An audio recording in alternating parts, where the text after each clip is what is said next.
మొత్తానికి ప్రముఖ హీరో ధనుష్, ప్రముఖ హీరోయిన్ అయినటువంటి నయనతార మధ్య ఒక యుద్ధం నడుస్తూ ఉంది. అది సినిమా ఇండస్ట్రీతో కూడినటువంటి వ్యక్తిగత జీవితానికి ముడిపడినటువంటి యుద్ధం.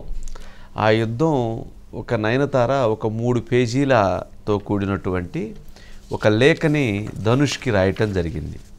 రాసి ఆ లేఖని బయటికి రిలీజ్ చేసింది అందరికీ కూడా. ఆ లేఖ చూసిన తర్వాత నయనతార ధనుష్ మధ్య ఇంత పెద్ద వివాదం నడుస్తుందా అంటే, ధనుష్ యొక్క వ్యవహార శైలి, ధనుష్ యొక్క ఆలోచన విధానం ఇలా ఉంటుందా అని అనుమానాలు రేకెత్తించే విధంగా నయనతార రాసింది. కానీ వీళ్ళిద్దరి వివాదం ఏమో కానీ ఇటు తమిళనాడు కావచ్చు, ఇటు ఆంధ్రప్రదేశ్ కావచ్చు, కర్ణాటక కావచ్చు, సౌత్లోనే వీళ్ళిద్దరి వివాదం ప్రస్తుతం ఇప్పుడు సినిమా వర్గాలలో కావచ్చు, రాజకీయ వర్గాల్లో కావచ్చు, సినిమా ప్రేక్షకులలో కావచ్చు చాలా ఆసక్తికరమైనటువంటి చర్చ జరుగుతుంది. ధనుష్ అడిగినటువంటిది కరెక్టే అని అంటుంటే, లేదు నయనతార చెప్పింది కరెక్టు అని చెప్పని కొంతమంది, కాదు నయనతార చెప్పింది తప్పు అని కొంతమంది, కాదు ధనుష్ చెప్పింది తప్పు, అడిగింది తప్పు అని కొంతమంది. అడగటం అంటే వేరే అనుకుంటారేమో అనుకోవద్దు. ఇలా వీళ్ళిద్దరి మధ్య ఒక మంచి మాటల యుద్ధం. వాళ్ళిద్దరు అట్లా ఉన్నారు, కింద ఇక ఉంటారు కదా ఫ్యాన్స్, చాలా తీవ్రంగా వెళ్ళింది. అసలు వీళ్ళిద్దరి మధ్య జరిగిన యుద్ధం ఏంటి, ఇప్పుడు జరుగుతున్న వివాదం ఏందనేది కొంచెం ఆసక్తికరమైన అంశం. శనివారం కదా, రోజు రాజకీయాలు మాట్లాడుకుందాం, అందుకని కాసేపు సినిమా గురించి మాట్లాడుకుందామని. అయితే ఇందులో ఏంటంటే,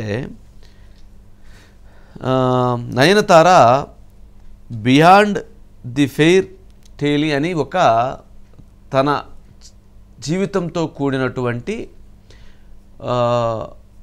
ఒక నెట్ఫ్లిక్స్లో ఒక సిరీస్ని తీయటం జరిగింది. సరే సిరీస్ అంటామా లేక ఒక డాక్యుమెంటరీ. ఇది నయనతార జీవితంతో కూడినటువంటి దీన్ని నెట్ఫ్లిక్స్ తీసి రేపు 18వ తారీఖున రిలీజ్ అవుతుంది. దీంట్లో నయనతార తన జీవితం నుంచి ఎలాంటి ప్రస్థానం ప్రారంభించింది, తర్వాత సినిమాల్లో ఏ విధంగా తను కష్టపడి ఎదిగింది, తనకి సినిమా ఇండస్ట్రీలో ఎదురైనటువంటి ఇబ్బందులు ఏమిటి, తర్వాత తన ప్రేమ ఏంటి, తర్వాత తన పెళ్ళేమిటి, తర్వాత తన జీవితం ఏమిటి అనేటువంటి అన్ని అంశాలని దానిలో పొందుపరిచే విధంగా నయనతార నెట్ఫ్లిక్స్లో ఆ షో రేపు 18న రిలీజ్ కాబోతుంది, ఆ డాక్యుమెంటరీ. దీంట్లో ఎటువంటి సినిమా ఇండస్ట్రీతో అనుబంధం లేనటువంటి ఒక యువతి ఇండస్ట్రీలోకి వచ్చిన తర్వాత ఏ విధంగా ముందుకు వెళ్ళాల్సినటువంటి పరిస్థితి ఏర్పడుతుంది అనేది దాంట్లో ఆ డాక్యుమెంటరీలు అన్నీ ఉన్నాయనేది తను చెప్పినటువంటి అంశం. అయితే ఈ డాక్యుమెంటరీలో ఒక 3 సెకండ్లు ఒక వీడియోని, ఫొటోస్నో వీడియోనో ఆ డాక్యుమెంటరీలో వాడింది. ఆ 3 సెకండ్ల వీడియో ఇప్పుడు వివాదం మొత్తం చాలా పెద్ద ప్రకంపనలు సృష్టిస్తుంది. ఆ 3 సెకండ్ల వీడియో ఏంటి అని అంటే, ధనుష్ నిర్మాతగా తీసినటువంటి నానుమ్ రౌడీధాన్ అనేటువంటి మూవీలో నయనతార హీరోయిన్గా నటించింది. ఆ సినిమాకి ప్రొడ్యూసర్గా ధనుష్ ఉన్నారు. డైరెక్టర్గా ఎవరైతే విఘ్నేష్ శివన్ ఉన్నాడు. ఈ క్యారెక్టర్ కూడా అవసరం ఇప్పుడు మనకి, అందుకే చెప్తున్నాను. విఘ్నేష్ శివన్ ఎవరు ప్రస్తుతం అంటే నయనతార భర్త. సరే డైరెక్టర్, అసిస్టెంట్ డైరెక్టర్, ఆ సినిమాలో ప్రధానమైనటువంటి పాత్రధారుడు నయనతార భర్త. సరే ఆ 3 సెకండ్ల వీడియోని ఏదైతే తన డాక్యుమెంటరీలో వినియోగించినందుకు ప్రొడ్యూసర్ అయినటువంటి ధనుష్ కోర్టు ద్వారా ఒక 10 కోట్ల రూపాయలు పెనాల్టీ కోరుతూ నోటీస్ పంపించారు. ఆ నోటీస్ చూసినటువంటి నయనతార అగ్గి మీద గుగ్గిలం అయిపోయి, నువ్వు నాకు 3 సెకండ్ల వీడియో పెట్టుకున్నందుకు నన్ను 10 కోట్ల రూపాయల డిమాండ్ చేస్తావా, నాకు నోటీస్ పంపిస్తావా అని చెప్పి ఇప్పుడు తాను ఆ విధమైనటువంటి ఇదే ఆ సినిమా నేను రౌడీనేనా, తెలుగులో అయితే 70 వచ్చింది, తెలుగులో 70, నేను రౌడీనే, దాంట్లో నాను రౌడీ ధాన్ సరే వాళ్ళ దాంట్లో. ఇప్పుడు ఈ 3 సెకండ్ల వీడియో 10 కోట్ల రూపాయలు అడిగినటువంటి నేపథ్యంలో తను లేఖ రాసింది. ఈ లేఖలో తను అడిగిన కొన్ని ప్రశ్నలు అడిగింది. నేను నా జీవితానికి సంబంధించి ఒక డాక్యుమెంటరీ తీసుకున్నాను, అది రేపు 18 రిలీజ్ కాబోతుంది. దీంట్లో ఆ రోజు నేను ఆ సినిమాలో నటించినటువంటి ఆ వీడియో క్లిప్లు నేను దీంట్లో యూజ్ చేసుకుంటాను అని నేను మీకు 2 సంవత్సరాలుగా మీకు లేఖలు రాస్తున్నాను. 2 సంవత్సరాలుగా నేను మిమ్మల్ని అడుగుతున్నాను, కానీ మీరు నాకు సహకరించలేదు. కానీ మీరు నన్ను కనీసం నేను అడిగినటువంటి ఆ రిక్వెస్ట్ని కూడా మీరు కాదన్నారు. నా ఫోటోలో తీసుకున్నటువంటి 3 సెకండ్ల వీడియోని మాత్రమే నేను దాంట్లో వినియోగించుకున్నాను మీరు ఇవ్వనందుకు. 3 సెకండ్ల వీడియో కూడా అంటే నా కెరియర్లో అదొక పార్ట్ కాబట్టి ఆ సినిమా 3 సెకండ్ల వీడియోకి ఇప్పుడు మీరు నాకు 10 కోట్ల రూపాయల ఇన్ఫర్మేషన్ పంపించారు, నోటీస్ పంపించారు. ఇది పూర్తిగా దుర్మార్గమైన చర్య. నీకు ప్రేమ లేదు, నీకు మనస్సు లేదు, నువ్వు దుర్మార్గమైనటువంటి ఆలోచనలతో ఉన్నావు. నువ్వు చెప్పేటువంటి మాటలన్నీ కూడా అబద్ధపు మాటలు, అసత్యపు మాటలు. నువ్వు మొత్తాన్ని ఇండస్ట్రీ మొత్తాన్ని కూడా నువ్వు మాయమాటలు చెప్పి మోసగిస్తున్నావు. నువ్వు ఒక సినిమా దర్శకుడు, మీ అన్న సినిమా రంగంలో ఉన్నటువంటి మీ అన్న మీ నాన్న ఇద్దరు సినిమా ఇండస్ట్రీలో ఉండబట్టి నువ్వు ఇండస్ట్రీలోకి వచ్చి ఇప్పుడు నువ్వు ఈ స్థాయికి వచ్చి నువ్వు సినిమా ఇండస్ట్రీలో ఉన్నటువంటి మిగిలినటువంటి వాళ్ళని ఎదగకుండా నువ్వు తొక్కుతున్నావు అని చెప్పి కూడా దాంట్లో మెన్షన్ చేసింది. అసలు మన ఇద్దరి వివాదం అని చెప్పి ఇంకొక అంశాన్ని కూడా చెప్పింది. ఈ నాను రౌడీ ధాన్ అనేటువంటి సినిమాలో నటించేటప్పుడు అప్పుడే నువ్వు నా మీద కక్ష పెట్టుకున్నావు, నువ్వు అప్పటి నుంచే నువ్వు నా మీద పగబెంచుకున్నావు. నువ్వు ఆ గతంలో కూడా ఆ సినిమా సందర్భంగా కూడా నాకు నటన రాదని నువ్వు కామెంట్స్ చేసావు. కానీ నాకు నా నటనకి అవార్డు కూడా వచ్చింది. నీ ఉద్దేశాలు నీ ఆలోచనలన్నీ బయటికి చెప్పేవి, లోపల చేసేవన్నీ వేరుగా ఉంటాయి. నువ్వేదో మనసులో పెట్టుకొని, అంటే ఏం పెట్టుకున్నాడో తెలియదు, ఏదో మనసులో పెట్టుకొని నువ్వు మమ్మల్ని టార్గెట్ చేసావు అని చెప్పింది. తనను ఒక్కరినే టార్గెట్ చేయనట్టు కాదు, నయనతార ఆ సినిమాలో హీరోయిన్, ఆ సినిమాలో డైరెక్టర్ కో డైరెక్టర్గా చేస్తున్నటువంటి విఘ్నేష్ శివన్, మీరు మా ఇద్దరిని కూడా టార్గెట్ చేసే విధంగా నువ్వు వ్యవహరించావని చెప్పని తాను ఇకన ఒక రకంగా దుమ్మెత్తిపోసింది అనాలి. సరే ఇప్పటికైనా నా డాక్యుమెంటరీ చూడు, అప్పటికైనా నీ మనసు మారిద్ది, నీ ఆలోచనలు మారుతాయని చెప్పని అది ఆ విషయాన్ని కూడా కరాఖండిగా చెప్పింది. ఇప్పుడు చివరికి ఏంటంటే ఇప్పుడు తను లాస్ట్లో ఒక పాయింట్ ఒకటి మెన్షన్ చేసింది. నువ్వు వేసినటువంటి కోర్టులో చేసినటువంటి 3 సెకండ్ల వీడియోకి న్యాయస్థానం నన్ను తప్పుపట్టవచ్చు, కాపీరైట్ అవుతుందని చెప్పవచ్చు, కానీ నైతిక కోణం అనేటువంటిది ఒకటి ఉంటుంది. నా డాక్యుమెంటరీలో నేను తీసినటువంటి సినిమాకు సంబంధించి ఒక 3 సెకండ్ల వీడియో పెట్టుకునేటువంటి నాకు అర్హత ఉంటుంది, నాకు రైట్ ఉంటుంది, నన్ను నైతిక కోణం అనేది ఉంటుంది. ఆ నైతిక కోణంలో నువ్వు ఓడిపోయావు అని చెప్పని కూడా చెప్పి ఆ డాక్యుమెంటరీ చూసి నీ మనసు మారితే అప్పుడు నాకు మళ్ళీ చెప్పు అని చెప్పని కూడా తాను చెప్పింది. సరే ధనుష్ సంబంధించినటువంటి అభిమానులు మొత్తం ఒక్కసారిగా ఫైర్ అయిపోయారు. ఎవరి మీద? నయనతార మీద. అసలు నువ్వేమనుకుంటున్నావు, ధనుష్ గురించి మాట్లాడతావా, నిన్ను మామూలుగా ఉతికేస్తాం, ఆరేస్తాం, పాతిరేస్తాం అని చెప్పి మామూలుగా ఉంటుంది కదా. ఇకన వాళ్ళు ఇకన అదే స్థాయిలో ఫైర్ అయ్యారు.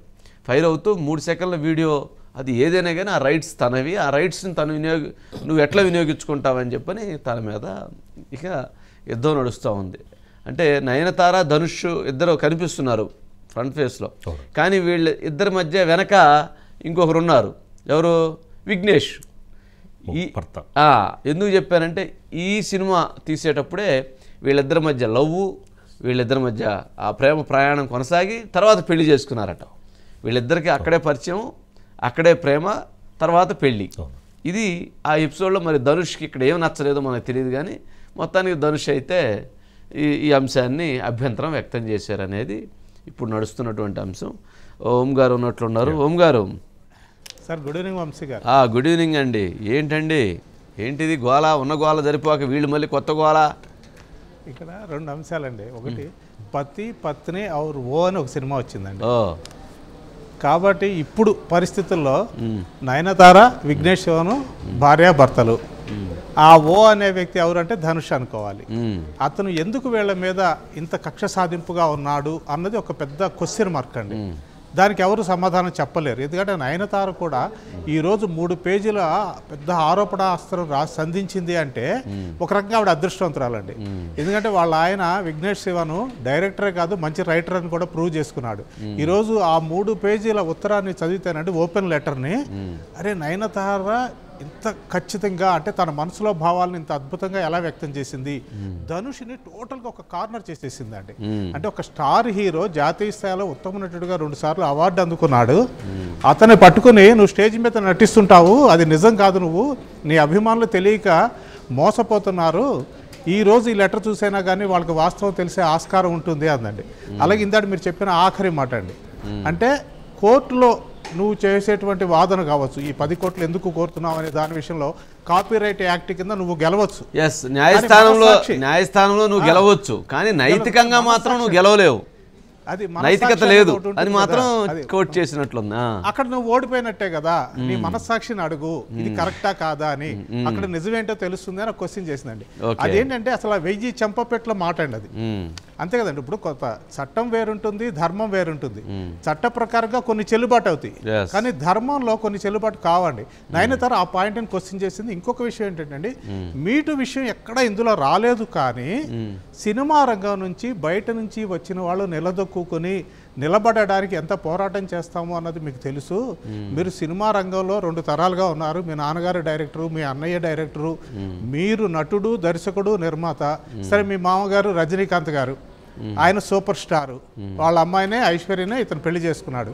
సరే 2 ఏళ్ల క్రితం వాళ్ళు విడాకులు తీసుకుంటున్నామన్నారు, తర్వాత మళ్ళీ లేదు విడాకులకు అప్లై చేశాము కానీ ప్రస్తుతం కలిసే ఉందామని ఒక మ్యూచువల్ అండర్స్టాండింగ్ వచ్చానండి. 50 సినిమాలో నటించిన వ్యక్తి అండి. అలాంటి వ్యక్తిని ఆవిడ ఏమడిగింది అంటే 10 ఏళ్ల క్రితం ఎప్పుడో నువ్వు నిర్మించిన సినిమా, నేను అందులో హీరోయిన్ నటించాను. సరే అప్పుడు నా భర్త కాదు, ప్రియుడే కావచ్చు, విఘ్నేష్ శివన్ దాన్ని డైరెక్ట్ చేశాడు. ఆ సినిమా సూపర్ డూపర్ హిట్ అయ్యిందండి. ఆ సినిమా విజయ్ సేతుపతి హీరోగా నటించాడు. తెలుగులో కూడా నేను రౌడీ అనే పేరుతో డబ్ అయింది. ఆ సినిమా నాకు నటిగా ఎంతో పేరు తెచ్చింది. నాకు సంబంధించిన ఒక డాక్యుమెంటరీలో నేను ఆ సినిమా పాటలో కొన్ని ఫోటోలో దానికి సంబంధించి వాడుకుంటానని 2 ఏళ్ళు పాపం నేను అడుగుతూ వచ్చాను. 2 ఏళ్ల పాటు సైలెంట్గా ఉండి నెట్ఫ్లిక్స్ వాళ్ళు ఏంటంటే ఈ నెల 18వ తారీఖు నయనతార పుట్టినరోజు అండి, ఆ సందర్భంగా దాన్ని వాళ్ళు ప్లే చేయాలనుకుంటున్నారు. వాళ్ళ వైపు నుంచి ఒత్తిడి వస్తుంది కదా, తొందరగా ఫైనల్ చేయండి, ఇక మీరు దాని గురించి పర్మిషన్ గురించి ఎందుకు వెయిట్ చేస్తారు అంటే, వీడు ఏం చేసింది అంటే, సరే అప్పుడు విఘ్నేష్ శివన్ కెమెరాలో షూట్ చేసినవో లేకపోతే తన కెమెరాలో షూట్ చేసినవో కొన్ని అంటే షూటింగ్ టైంలో ఉన్నటువంటి ఒక 2-3 ఫోటోలని 3 సెకండ్స్ అండి, అది కూడాను, అది అందరినీ ఆశ్చర్యానికి గురి చేస్తుంది. 3 సెకండ్స్ నిడివి ఉన్నటువంటి ఒక ఫొటోస్ని మేము వాడుకున్నాం. దానికి కూడా నువ్వు లీగల్ నోటీస్ పంపించి 10 కోట్లు కట్టమని అడిగితే, అంటే ఎందుకు ఇంత కక్ష మా మీద, మా ఇద్దరి మీద, నా మీదే కాదు, నా మీద నా భర్త మీద ఎందుకు ఇంత కక్ష? 10 ఏళ్ల క్రితం లాంటి సినిమాకు సంబంధించిన 3 సెకండ్ల ఫొటోస్, అవి మేము తీసుకున్న ఫొటోస్ వాడుకోకూడదా అన్నది క్వశ్చన్ అండి. కాదండి ఓం గారు, గొడవ అది కాదు, గొడవ 3 సెకండ్ల వీడియో సమస్య కాదు, ఎక్కడో యుగో సమస్య, ఎవరు తగ్గాలి అక్కడ ఆవిడ అనేది ఏంటంటే, నిజానికి ఇది కాదు, దీని వెనకాల స్టోరీ ఏంటంటే, నేను ఆ సినిమాలో నటించాను. సరే నటిస్తుండగానే నువ్వు అక్కడికి వచ్చి బాగా చేయట్లేదు ఆ అమ్మాయి, సినిమా బాగా రావట్లేదు అని చాలా అసంతృప్తి వ్యక్తం చేస్తూ వచ్చావు సెట్స్ దగ్గరికి వచ్చి. నన్ను అక్కడ సెట్స్ దగ్గర కొత్త రకంగా హ్యూమిలియేట్ చేసినట్టే కదా, ఒక ఆర్టిస్ట్ని అక్కడ సెట్స్ దగ్గరికి నిర్మాత వచ్చి ఏంటా యాక్ట్ చేయడం, నీకు యాక్టింగ్ రావట్లేదు అంటే, సరే ఆవిడ భరించింది. అది తను సరే ధనుష్ ఒక ప్రొడ్యూసర్గా సినిమా తీస్తున్నాడు, అందులో నాకు అవకాశం ఇచ్చాడని భరించిందా, అయితే విఘ్నేష్ శివన్ ఒక మంచి కథతో వచ్చాడు, అతను ఫస్ట్ టైం డైరెక్షన్ చేస్తున్నాడు, అందుకని కాబట్టి సరే భరించిందండి. అయితే ఆవిడ అదృష్టం ఏంటి అంటే, సరే అంతకుముందు ప్రేమ వైఫల్యాలు కొన్ని ఉన్నాయి. సింబుతో కొంతకాలం ప్రేమలో ఉంది, అది జరగలేదు, వర్కౌట్ కాలేదు. తర్వాత ప్రభుదేవాతో పెళ్లి దాకా వెళ్ళింది, అది వర్కౌట్ కాలేదు. సరే పాత గాయాలని మర్చిపోయి ఆవిడ విఘ్నేష్ శివన్ని ప్రేమించింది. ఒక 5 ఏళ్ల పాటు ఆ ప్రేమ నడిచిన తర్వాత పెళ్లి చేసుకుంది. ఇప్పుడు 2 పిల్లలు కూడా వాళ్ళకి. కాబట్టి ఒక సుఖంగా సంసారాన్ని సాగిస్తున్నాడ. ఒక ఇండస్ట్రీకి మాత్రం ఒక సౌలభ్యం ఉందండి, అటు ఇటు కానీ సౌలభ్యం. 2-3 ప్రేమించి 4 వాళ్ళు పెళ్లి చేసుకుంటుంటారు, అదేంటో అంటే ఇండస్ట్రీలో వాళ్ళు అర్థం చేసుకుంటారు కాబట్టి పెళ్లి చేసుకుంటారు. అందుకని అయితే ఇప్పుడు ఆవిడ ఏమంటుందంటే, ఇప్పుడు ఆవిడ కూడా జాతీయ స్థాయిలో ఇప్పుడు పేరు తెచ్చుకుంటుందండి. మొన్న జవాన్ అన్న సినిమాలో హిందీ రంగంలోకి అడుగు పెడితే 1000 కోట్లు వసూలు చేసింది ఆ సినిమా, షారుఖ్ ఖాన్ పక్కన నటించింది. కాబట్టి సౌత్ ఇండియాలోనే కాదు ఉత్తరాదిని కూడా మంచి పేరు ప్రఖ్యాతులు వస్తున్న ఒక ప్రముఖ నటి చేసినటువంటి ఈ వ్యాఖ్యలని ఉత్తరాది వాళ్ళు కూడా అంటే చాలా సీరియస్గా తీసుకున్నారు. నిజమే కదా, ధనుష్ హిందీ సినిమాలో నటించాడు, అమితాబ్ బచ్చన్ పక్కన నటించిన వ్యక్తి, 2 సార్లు జాతీయ అవార్డు వచ్చింది. కాదు ఇక్కడ ఇగో ఏమైందంటే ఆవిడ క్వశ్చన్ చేసింది, ఆ రోజు నువ్వు నన్ను విమర్శించావు, నాకు నటన రాదని, కానీ అదే సినిమాలో నా నటనకి ఫిలింఫేర్ అవార్డు వచ్చిందండి. ఖుష్బూ ఆ అవార్డుని అనౌన్స్ చేసి అమ్మాయిని వేదిక మీదకి పిలిచినప్పుడు ఎదురుకుండా ధనుష్ ఉన్నాడు. ఎలాంటి మొహమాటం లేకుండా నయనతార అవార్డు తీసుకుని ఒకటే మాట చెప్పింది, నా చిత్ర నిర్మాత ధనుష్ గారు ఇక్కడ ఉన్నారు, ఈ సినిమాలో నటన ఆయనకి నచ్చలేదు, ఆయనకి నచ్చే విధంగా భవిష్యత్తులో నేను మంచిగా నటించాలని కోరుకుంటున్నాను, అయినా కానీ మీరు ఈ అవార్డు ఇవ్వడము ఆయన ముందు ఇది తీసుకోవడం నాకు చాలా ఆనందంగా ఉంది అని. అంటే ధనుష్ లాంటి వ్యక్తికి అక్కడ యుగో దెబ్బతిని ఉంటుందండి. ఆ యుగో ఎలా అంటే ఒక చిన్న విత్తనం అక్కడ మొలకెత్తి మహావృక్షమైనట్టుగా 10 ఏళ్ళు అయినా కానీ ఆయన దాన్ని మర్చిపోలేకపోతున్నాడు. అంటే సినిమా ఇండస్ట్రీ ఎవరు మర్చిపోలేదు, తను కూడా అంది కదా, నా గుండెల్లో అది గుణపంలా గుచ్చుకుంటా ఉందని చెప్పి నా పదం అని కూడా తను కూడా రాసింది కదా. సరేలేండి, మీరు అన్న మాటలు. కాబట్టి ఇప్పుడు ఏమైపోయిందంటే అండి, హీరోయిన్స్ ఏమో నయనతారకు సపోర్ట్ చేస్తున్నారండి చాలా మంది, శృతి హాసన్ కావచ్చు, వీళ్ళందరూ ఫ్యాన్స్ మాత్రం ధనుష్ సపోర్ట్ చేస్తున్నారు. సరే ధనుష్ వైపు నుంచి అవునండి, సినిమా వాళ్ళు సినిమా హీరోయిన్స్ ఏమో నయనతార వర్గం. సరే జనరల్ ఫ్యాన్స్ ధనుష్ ఉంటారు కదా, అతనికి ఉన్నటువంటి ఆ ఇమేజ్ దృష్ట్యా వాళ్ళేమో నయనతార పక్కా కమర్షియల్, ఆవిడ ఆడియో ఫంక్షన్లకు రాదు, సినిమా ప్రమోషన్స్కి రాదు అంటూ ఈ విషయాలు ఎత్తుతున్నారు. ఇక్కడ నయనతార చెప్పేది ఏంటంటే, నేను ఎప్పుడు దేనికి రాకపోయినా కానీ నేను క్లియర్ కట్గా ముందే అగ్రిమెంట్ చేస్తాను, ప్రమోషన్స్కి రాను అని ఆవిడ చెప్పిందండి. బాగానే ఉంది.